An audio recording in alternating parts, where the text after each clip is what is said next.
దేవుడు ఆమె చూసి సంతోషించి, ఇంత చాలా బాగుంది కదా, ఒక చిన్న టెస్ట్ పెడదాం. ఏంటి? పక్కన ఆమెతో కొంచెం చిన్నగా వ్యతిరేకంగా మాట్లాడిద్దామని చెప్పి పక్కన ఆమెని విరోధిగా లేపితే సహిస్తుందా లేదా అని టెస్ట్.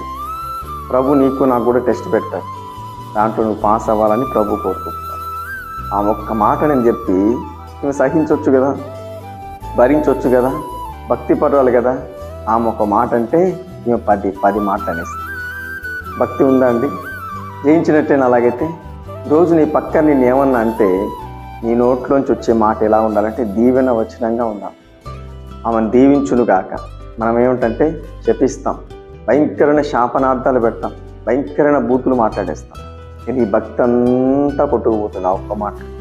చేసిన ప్రార్థన, ఉపవాసం, మరి దేవుని సేవలో ఆరాధన, వాక్యజ్ఞానం అన్నీ కూడా ఒక్క మాటతో అన్నీ కొట్టుకుపోయి ఆమెను చూసి ఆ కోప్పడే ఆవేశం చూసి ప్రభు ఆశ్చర్యపోయాడు.